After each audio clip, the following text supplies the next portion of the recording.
Hello అండి. Hello అండి. మధుసూదన్ రావు గారు, మీరు ఇచ్చిన ఓపెన్ టాక్ సర్వే మేము మే 3వ తారీఖున మా ఛానల్లో చూపించడం జరిగింది. ఆ రోజు నుంచి మీకోసం మేము ట్రై చేస్తున్నాము, మీతో మళ్ళీ నెక్స్ట్ ఇంటర్వ్యూ చేయాలని చెప్పి ఈరోజు మాకు కుదిరిందండి. యాక్చువల్గా మీరు ఇచ్చిన సర్వే ఏంటంటే ఎన్డీఏకి 51% ఓట్లు వస్తాయని చెప్పి ఇచ్చారు కూటమికి. ఎగ్జాక్ట్గా మేము ఆశ్చర్యపోయాం. 51% ఎన్డీఏకి 40% వైసీపీకి ఇచ్చారు. అప్పుడు మేము ఆశ్చర్యపోయాం. అడిగితే మిమ్మల్ని అడగటం కూడా జరిగింది ఈ ప్రశ్న. 51% ఎలాగ వస్తుందండి కూటమికని అడిగితే 51% ప్లస్ ఏనండి, తగ్గదండి అని చెప్పారు. మీరు చెప్పినట్టే ఈరోజు 61% వచ్చింది కూటమికి.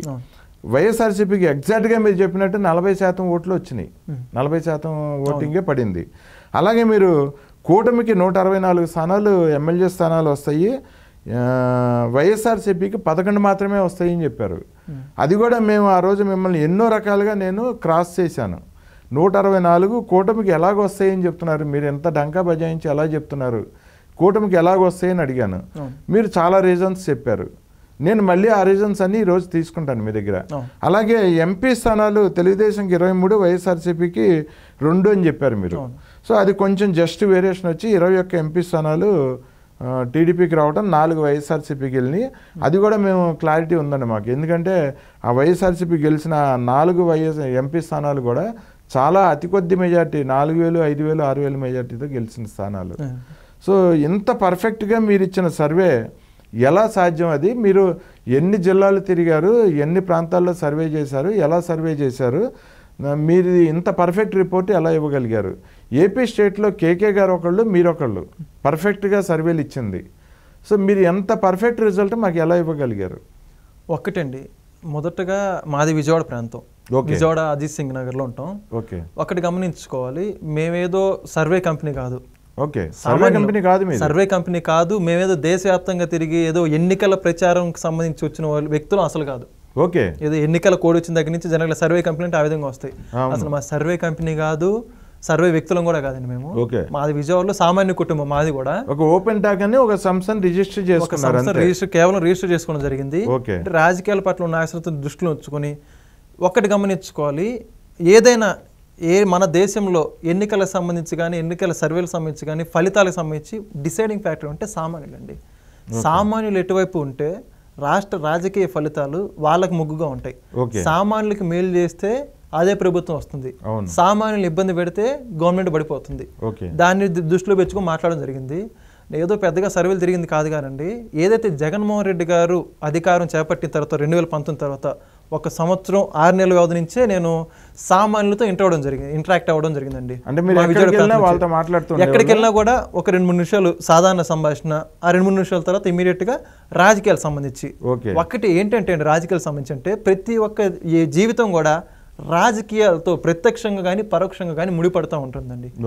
దాన్ని బట్టిచ్చే రాజకీయాలు డిస్కస్ చేసుకోవాలి. ప్రతి ఒక్కరు అనుకుంటారు రాజకీయాలు ఎందుకు లేని అనుకుంటున్నప్పటికి కూడా వాళ్ళ జీవితం కూడా రాజకీయాలతో ముడిపడిపోతూ ఉంటుంది. అందుకని చెప్పేసి నా విధంగా మాట్లాడుతూ ఉండడం, రాజకీయాల సంబంధించి డిస్కస్ చేసుకోవడం జరుగుతుంది. మీరు గమనిస్తే నేను మొదటగా ఎవరంటే విజయవాడ ప్రాంతంలో ఉన్నప్పుడు టీ తాగడానికి బయటకు వెళ్ళాను జనరల్గా. టీ తాగడానికి జనరల్గా బయటకు వెళ్ళినప్పుడు ఏంటండి ఎట్లుంది, గతంలో అయితే రాజధానికి సంబంధించి ప్రాంతం అని పక్కన పెట్టినప్పటికి కూడా రోజుకి ఒక సుమారు 10,000 రూపాయలు బిజినెస్ చేసేవాడు ఒక టీకి సంబంధించినటువంటి.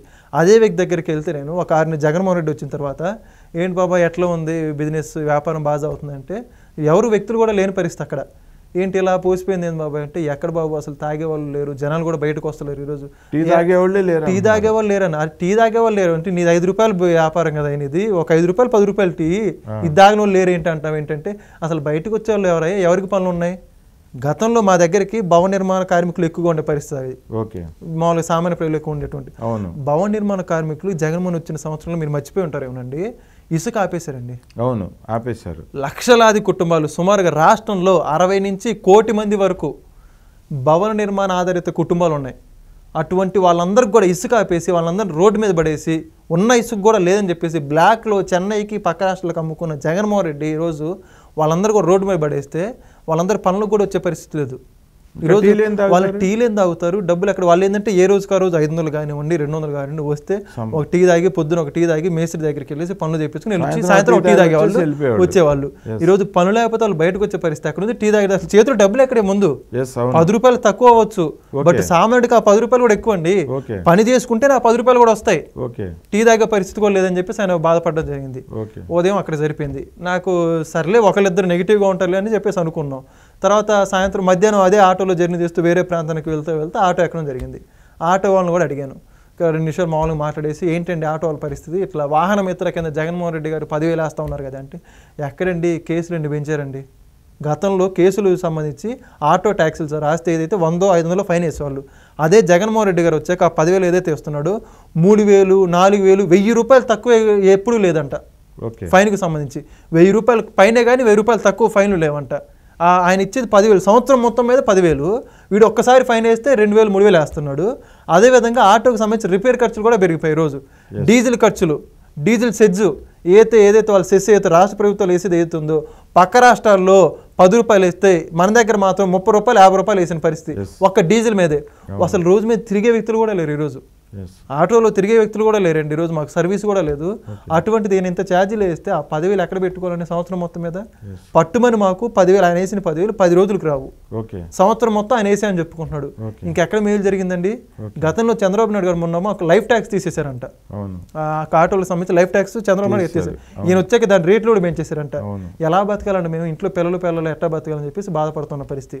5 సంవత్సరాలు ఎక్కడికి వెళ్తే అక్కడ, ఇప్పుడు పని మీద మేము బంధువులు ఇళ్ళకి వెళ్తూ ఉంటాం, పొరుగురు స్నేహితుల దగ్గరికి రాష్ట్రం మొత్తం తిరుగుతూ ఉంటాం అండి పనుల నిమిత్తం. ఆ పనుల నిమిత్తం అక్కడ జరిగిన సాధారణ డిస్కషన్స్ రిజల్టే ఈరోజు మీరు చూసిన 164 అనే సంఖ్య. ఓకే, అంటే అన్నం ఉడికిందా లేదా అని తెలియడానికి మొత్తం అవసరం లేదు, ఒక మెతుకు పట్టుకొని చూస్తే అన్నం ఉడికిందో లేదో తెలుస్తుంది. విజయవాడ ప్రాంతంలో మీరు సామాన్యులతో ఇంటరాక్షన్ అయ్యి తీసుకుంటున్న సర్వేలు మొదట అక్కడి నుంచి పునాది పడిందండి, విజయవాడ నుంచి పునాది పడింది. ఎందుకంటే రాష్ట్రంలో మొట్టమొదటిగా నష్టపోయింది వాళ్ళే కాబట్టి, ఇక రాజధాని ప్రాంతం అని చెప్పేసి అక్కడ ఈ రోజు రాష్ట్రానికి రాజధాని ప్రాంతం చెప్పుకుంటే ఏదో చంద్రబాబు నాయుడు గారు రాకపోయినప్పటికీ ముందు ఏదైతే ఉందో రాష్ట్రానికి ప్రధాన ముఖ్య కేంద్రం విజయవాడ అండి. అటువంటి విజయవాడలో ఈరోజు ఎంతో మంది సామాన్యులు అనేక మంది వలస వచ్చి మరి అక్కడ బతికే పరిస్థితి ఉంది. ఉత్తరాంధ్ర నుంచి కానివ్వండి, ఇటు ప్రకాశం జిల్లాల నుంచి కానివ్వండి, అక్కడ వలస వచ్చి బతుకుతూ ఉంటారు. ఇంకా ఏ వర్గాలను మీరు టచ్ చేశారు? ఇంకోటి మరి ముఖ్యంగా చెప్పుకుంటే అండి, ఈ రోజు ఎవరైతే ఉన్నారో డ్వాక్రా మహిళలు అండి. ఈరోజు గతంలో డ్వాక్రా మహిళలు కూడా ఏదైతే ఆ యొక్క ఆర్పీ ఆఫీసులకు కానివ్వండి, ఎంఆర్ఓ ఆఫీసుల దగ్గర చుట్టూ తిరిగేవాళ్ళు. ఆ డ్వాక్రా మహిళలతో కూడా మా బంధువులు కొంతమంది ఉన్నారు డ్వాక్రాకి సంబంధించి. గతంలో ఈ విధంగా చేశారు కదమ్మా చంద్రబాబు నాయుడు గారు, 0 వడ్డీ రుణాలు కానివ్వండి, ఒక రుణమాఫీ సంబంధించి కూడా చేశారు కదా. ఇప్పుడు ఎలా మీ పరిస్థితి అంటే రుణం వచ్చే ఆదాయం లేదు. గతంలో చేతి వృత్తులకు సంబంధించిన వాళ్ళు ప్రదర్శన కూడా పెట్టుకునే వాళ్ళండి. మీరు గమనిస్తే చంద్రబాబు నాయుడు గారు వాళ్ళకి ఏదైతే విజయవాడలో ప్రధాన నగర కేంద్రంలో పీడబ్ల్యూ గ్రౌండ్స్ అనేవి ఉండడం జరిగింది. అక్కడ వాళ్ళకి సంవత్సరంలో సుమారు ఒక 2-3 నెలల పాటు వాళ్ళు ఎగ్జిబిషన్ పెట్టుకుని స్వయంగా వాళ్ళు చేసుకున్న ఏదైతే చేతి వృత్తులకు సంబంధించి వస్తువులు అమ్ముకోవడానికి గవర్నమెంట్ రెంట్ కూడా తీసుకునేది కాదు, ఉచితంగా ఇచ్చి మీరు అమ్ముకోండి, మీకు నచ్చిన రేటు పెట్టుకొని మీకు ఆదాయ వనరులు ఎదగడానికి అని చెప్పేసి పెట్టుకునేవాళ్ళు. గడిచిన 5 సంవత్సరాల్లో జగన్మోహన్ రెడ్డి గారు ఒక్క ప్రదర్శన ఉందా?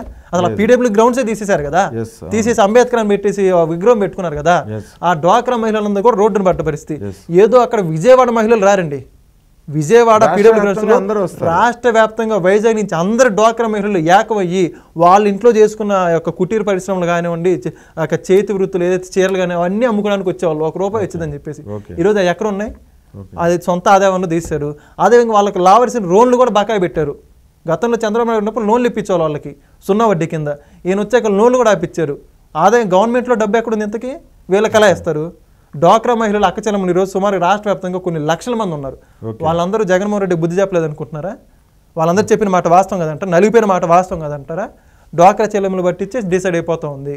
దీన్ని బట్టించి ఇది కూడా అయితే మీరు సర్వే సంస్థ కాదు, మీరు రాష్ట్ర వ్యాప్తంగా సర్వే చేయలేదు, ఏమీ కాదు. అయితే ఈ రకంగా మీరు ఎప్పుడన్నా మందుబాబుల్ని ఎక్కడన్నా టచ్ చేయడం జరిగిందా? మందుబాబుల్ని అయితే మరి ముఖ్యంగా అండి, ఈరోజు మందుబాబులు టచ్ చేయడం కాదండి, నిజంగా వాళ్ళ పరిస్థితి చూసి బాధ కలిగింది నాకు. ఈరోజు చంద్రబాబు నాయుడు గారు ముఖ్యమంత్రిగా ఉన్నప్పుడు ఎవరైతే మందుబాబులు ఎవరైతే ఉన్నారో ఒక పని చేసుకుని కొద్దిగా తాగి ఏదో పని చేసుకునే వాళ్ళు. బట్ ఈయన వచ్చాక పూర్తి ఆరోగ్యం దెబ్బతినింది. గతంలో ఉన్న వ్యక్తులు పూర్తిగా వాళ్ళ శరీర వేషధారణ పూర్తి మారిపోయిందండి, పూర్తిగా తగ్గిపోయి లివర్లు డ్యామేజ్ అయ్యి డిసీజెస్ అన్నీ వచ్చి పూర్తిగా రోగాలను పడిబడి పని చేసుకోవడానికి కూడా ఓపిక లేకుండా పోయింది. అయ్యో, మొదట 6 నెలలు ఏదో చేసుకున్నప్పుడు కూడా 6 నెలల్లోనే పూర్తిగా మందు బారిన వాళ్ళకి మందు ఎఫెక్ట్ అనేది పడిపోయింది బాడీ మీద. ఈరోజు ఆరోగ్యం అనేది లేదు ఈరోజు. రేట్లు అనేది పెట్టుకో పరిస్థితి కూడా లేదు. ప్రతి ఒక్కరు పనులు లేవు, మందు తాగడానికి డబ్బులు లేవు. ఆ డబ్బులు కూడా ఎంత పెట్టారు? 200, 300. ఫోన్పే కూడా లేదు, కేవలం ఫోన్పే కూడా లేదు. వీళ్ళందరూ కూడా మర్చిపోయారు అనుకుంటున్నారు మందు బాబులు కూడా. వాళ్ళందరూ అయితే మరి ముఖ్యంగా బాధితులు వాళ్ళేనండి. ప్రాణాలు తెగించి ప్రాణాలు కోల్పోయారు. మీరు అంటారేమో అంత ప్రాణాలు తెగించి మందు తాగాల్సిన అవసరం ఏంటని. సో వాళ్ళని కూడా అడిగేవాళ్ళ మీరు? వాళ్ళు కూడా అడిగారు, వాళ్ళు కూడా అడగడం జరిగింది. మేము పూర్తిగా మందు తాగి అనారోగ్యం, మా కుటుంబాలు రోడ్డును పడ్డాయి.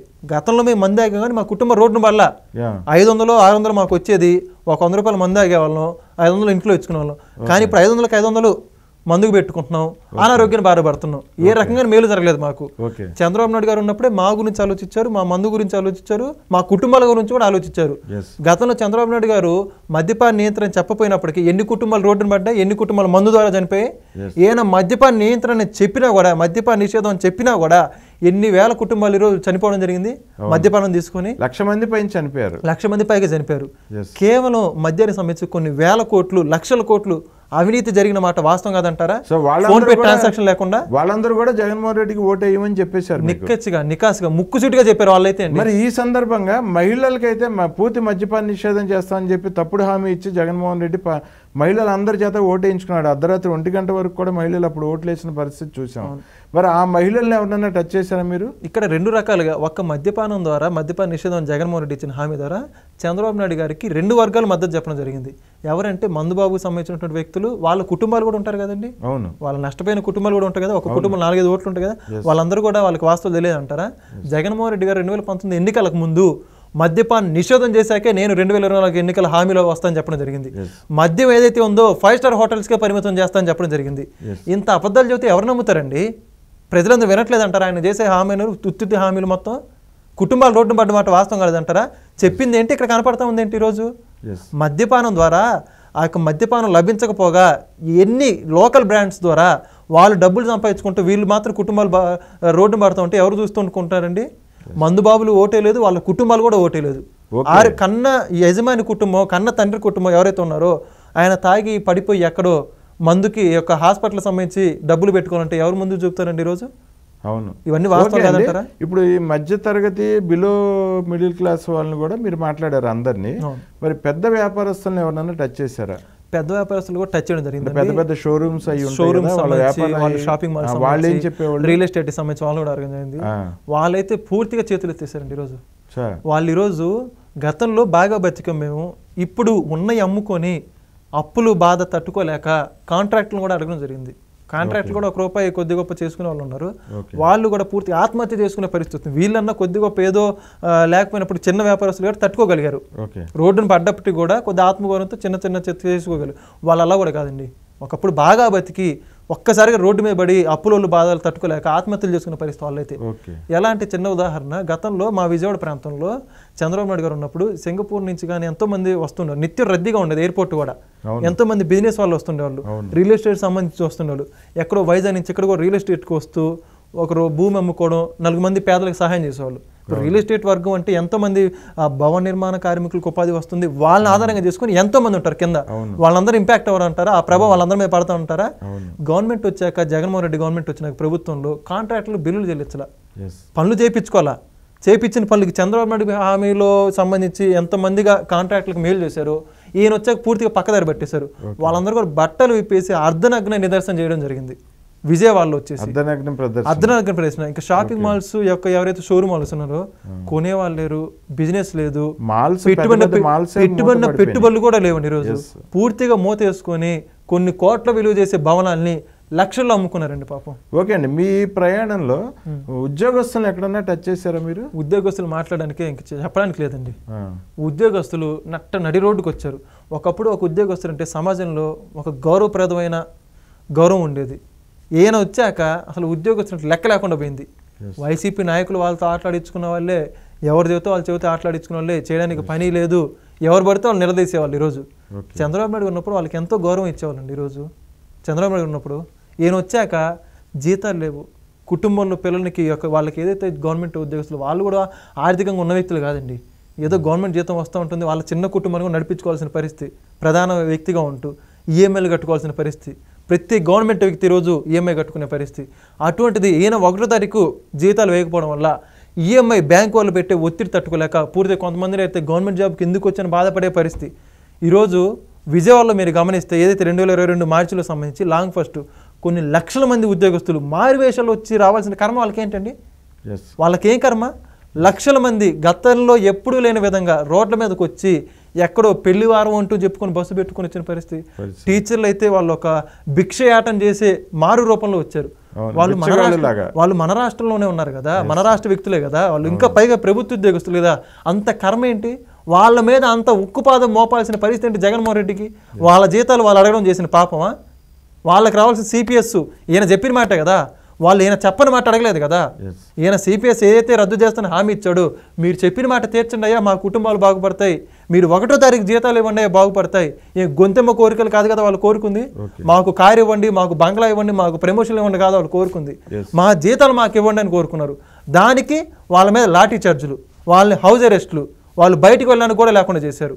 ఈ మాట వాస్తవం కాదంటారా? ఉద్యోగస్తులందరూ కూడా జగన్మోహన్ రెడ్డికి ఓటేయమని ఉద్యోగస్తులు వాళ్ళ కుటుంబాలు, ఉద్యోగస్తులు 70 లక్షల ముందు ఉంటే వాళ్ళ కుటుంబ సభ్యులతో కలిపి 100కి దాదాపు 1 కోటి మంది దాకా ఉండే, సుమారుగా దాదాపు 1.5 కోటి వరకు ఉంటారు. వాళ్ళు ఇంపాక్ట్ ఎవరైతే ఉంటారు.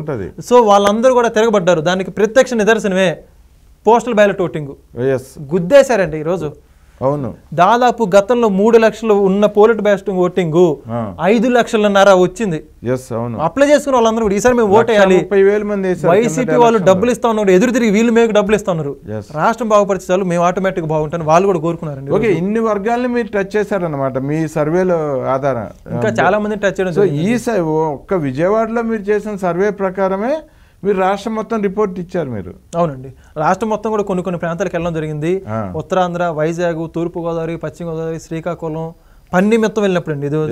అదేవిధంగా నేను చెప్పడం జరిగింది రాయలసీమలో జగన్మోహన్ రెడ్డి కొద్దిగా గట్టెక్కుతుందని చెప్పడం జరిగింది. ఈ రోజు ఫలితాలు చూస్తే ఈ రోజు రాయలసీమలో కొద్దిగా గట్టెక్కడం జరిగింది. ఈ రోజు 11లో కొద్దిగా వచ్చింది రాయలసీమ నుంచి. చావు తప్పి కన్నులోటు పోయింది అనే విధంగా జగన్మోహన్ రెడ్డి గారు కూడా గతంలో మెజార్టీ అని సంకలు జరుచుకున్నాడు. ఈ రోజు ఆయన మెజార్టీ ఏంటి? ఈ రోజు మీరు గమనిస్తే ఈ రోజు నేను ఇంకో సర్వేలో చెప్పడం జరిగింది, ఖచ్చితంగా లోకేష్ గారు 1,00,000 మెజార్టీ ఖచ్చితంగా కొట్టడం చెప్పడం జరిగింది. చెప్పారు మీరు, అది మీ మాటలు గుర్తున్నాయి. ఈరోజు లోకేష్ గారు 92,000 రాష్ట్రంలోనే అత్యధిక మెజార్టీలు 3వ స్థానంలో నిలిచారు. ఈ రోజు ఎక్కడ జల్లి పట్టే విధంగా ప్రభుత్వ పథకాలు కానివ్వండి, అధికారులు లేకపోయినా సొంత డబ్బు వెచ్చిచ్చారండి ఈరోజు లోకేష్ గారు. ప్రజలు మర్చిపోతారా? 100% నా సర్వే నిజమైంది. అదేవిధంగా బాలయ్య బాబు గారు పేద ప్రజలకి కుట్టు మిషన్లు పంపించడం జరిగింది. పిల్లలకి ఎవరైతే ఉన్నారో చిన్న పిల్లలకు సంబంధించి హాస్పిటల్ వైద్యం కూడా అందించడం జరిగింది. అధికారం లేకుండా అండి, వీరందరూ ప్రజల కోసం పుట్టిన ఆంధ్రప్రదేశ్ లో క్యాన్సర్ హాస్పిటల్ కూడా క్యాన్సర్ పెడతాం కూడా జరిగింది. ఎంతమంది శుభవార్తండి. ఈ రోజు రాష్ట్రానికి మంచి రోజులు వచ్చాయి. నిజంగా ప్రజలంతా కూడా ఎంతో సంతోషపడుతున్నారు. ఈరోజు బాలయ్య గారు కూడా భారీ మెజార్టీతో గెలుస్తారని చెప్పడం జరిగింది. వాస్తవాలు మీరే చూశారు. వీళ్ళేం వైనాట్ కుప్పం ఉన్నారు వైఎస్ఆర్సీపీ వాళ్ళు, జగన్మోహన్ రెడ్డి గారు వైనాట్ పులివెందులు అనుకున్నారు టీడీపీ వాళ్ళు. తిరగబడిపోయింది మెజార్టీ ఇక్కడ. అదే విధంగా వైనాట్ కుప్పం అంటున్నారు. ఎక్కడికి వెళ్ళి ఏం మాట్లాడుతున్నారండి? కుప్పంలో ఆయన చేసిన అభివృద్ధి జనాలు మర్చిపోతారంటున్నారా? 14 సంవత్సరాలు ముఖ్యమంత్రిగా చేసిన వ్యక్తి, ఇన్ని సంవత్సరాలు అధికారంలో ప్రతిపక్షంలో ఉన్న ముఖ్యమంత్రి ఆ కుప్పం ప్రజలను ముద్దు బిడ్డలాగా చూసుకున్నారండి. మీరు ఆ రోజే చెప్పారు కుప్పంలో కూడా చంద్రబాబు గారు భారీ మెజార్టీతో గెలుస్తారు. భారీ మెజార్టీ ఈరోజు గెలిచిన మాట వాస్తవం కదా. కుప్పం ప్రజలు ముద్దు బిడ్డండి. ఈ రోజు దాదాపు 500 కోట్లు ఖర్చు పెట్టారు అక్కడ వైఎస్ఆర్సీపీ వాళ్ళు గెలవటానికి. కుప్పం ప్రజలు ముద్దు బిడ్డ. ఇంకోటి అయినా వెళ్ళి దొంగ హామీలు, ఎవరు కుప్పం భరత్ని గెలిపిస్తారంట, మంత్రి ఇస్తారంట. ఇక్కడ పెట్టాపురం మర్చిపోతారా? డిప్యూటీ సీఎం రాత్రికి రాత్రి ఇప్పుడు చంద్రబాబు నాయుడు గారిని గెలిపించుకొని దేశ నాయకుడు ఎన్డీఏ నాయకుడిని చేసుకున్నారు. ఇక్కడ అది కాదండి, ఎందుకు ప్రతిపక్ష నాయకుల మీద గతంలో జగన్మోహన్ రెడ్డి గారు అంత కుట్ర ఎందుకు? అంటే ప్రతిపక్ష నాయకులను ఓడిస్తే వాళ్ళకి పదవులా? అంత పేద ప్రజల మీద ప్రేమ ఉంటే ప్రజలకి ఏదైనా చెయ్యి, ప్రజల కోసం కష్టపడిన నాయకులు చేయి. వాళ్ళ గవర్నమెంట్లో కష్టపడిన నాయకులు లేనప్పటికీ ప్రజలు ఎవరైతే ఇబ్బందులు ఎదుర్కొంటున్నారు, ఏ నియోజకవర్గం ఇబ్బందుల్లో ఉంది, ఆ నియోజకవర్గ అభివృద్ధికి నిజంగా ఇవ్వండి. అంతేగాని పవన్ కళ్యాణ్ ఓడించి కేవలం వ్యక్తిగతం కాదంటారు. ఈరోజు పవన్ కళ్యాణ్ ఓడిస్తే డిప్యూటీ సీఎం పవన్ కళ్యాణ్ గారు కూడా 1,00,000 ఓట్ల మెజార్టీతో గెలుస్తారని చెప్పారు. 1,00,000 ఓట్లతో చెప్పాం. సుమారుగా 70 నుంచి పైచిలకు మెజార్టీతో గెలిచారు. ఈ రోజు పవన్ కళ్యాణ్ పిఠాపురంకి ఎన్నో హామీలు జరిగింది. అన్ని కూడా ఈరోజు కార్యరూపం దాలుస్తున్నాయి. హాస్పిటల్ ఇవన్నీ కూడా ఇవన్నీ కూడా వాస్తవ రూపంలో ఈరోజు ఆ ఎంపీలు కూడా నిజంగా ఖర్చు పెట్టుకుని దొంగదారులు గెలిచిన. మీరు అప్పుడు ఎంపీలు కూడా తెలుగుదేశం, జనసేన, బీజేపీ ఎంపీలు భారీ మెజార్టీలు గెలుస్తారని చెప్పారు. ఒకటండి, అది కూడా జరిగిందండి. ఈరోజు 2 సీట్లే తారుమారాయండి. అవి కూడా వీళ్ళు కొన్ని వేల కోట్ల కుమ్మరిచ్చారు, 100 కోట్లు, వేల కోట్లు కుమ్మరిచ్చేసి అది కూడా చివరి వరకు. ఈరోజు రాజంపేట ఎంపీ మెజార్టీ అంతా 6,000 మెజార్టీ. తెలుగుదేశం గెలిచిన కూటమి గెలిచిన 21 స్థానాలు 22 స్థానాల్లో మెజార్టీ అంతా లక్షల మెజార్టీ. ఎక్కడ కూడా లక్ష తగ్గింది లేదండి. 1,50,000, 2 లక్షలు, 5 లక్షలు. వీళ్ళ మెజార్టీ అంతా 5,000, 10,000 పట్టుమని 4 స్థానాల్లో, అవి కూడా అక్కడక్కడ వేలలో మెజార్టీ. ఇది ఒక్కటి చాలదంటారు. బాలయ్యబాబు గారు చిన్నాలుడు 5 లక్షల మెజార్టీ, స్టేట్ లోనే హైయెస్ట్ మెజార్టీ. వీళ్ళ మెజార్టీ అంతా మీరు చెప్పినట్టే భారీ మెజార్టీలు వస్తాయని చెప్పారు ఎంపీలందరికీ. మేము ఆ రోజు ఆశ్చర్యపోయాము మీరు చెప్తుంటే. ఏంటిది, ఒక పక్కనేమో రాష్ట్రం అంతా జగన్మోహన్ రెడ్డి అంటున్నారు, ఆయనేమో వైనాట్ 175 అని చెప్పి మోత మోగించేస్తున్నాడు. మీరేమో అసలు టీడీపీ ఎంపీ అభ్యర్థులందరూ లక్షల్లో మెజార్టీతో గెలుస్తారని చెప్పారు. ఆ జగన్మోహన్ రెడ్డికి 9 నుంచి 11 స్థానాలు మించి రావండి అని చెప్పారు. సో మీరు చెప్పినట్టు ఎగ్జాక్ట్ రిజల్ట్ వచ్చిందండి. కేకే గారు ఎలా ఇచ్చారో ఆయన మించిన సర్వే మీరు ఇచ్చారు. సో చాలా అద్భుతమైన రిపోర్ట్ ఇచ్చారండి. నేను చెప్పింది కాదండి, ప్రజలు చెప్పింది. నా పక్షాన నేను వాళ్ళ ద్వారా మీకు చెప్పాను కానీ అందజేసి ఇక్కడ నేనే వ్యక్తిని కాదు, ఏ సర్వే కాదండి, ప్రజలే అల్టిమేట్ అండి. ఓకే అండి, మంచి సర్వే మాకు ఇచ్చారండి ఆ రోజు నుంచి మీతో మళ్ళీ సర్వే గురించి ఇంటర్వ్యూ చేద్దామని చెప్పి మా ప్రయత్నం చేస్తానన్నాం. ఈరోజు చేయగలిగామండి. థ్యాంక్ యూ అండి, మా ప్రేక్షకులకు మంచి విషయాలు అందజేశారు. థ్యాంక్ యూ అండి.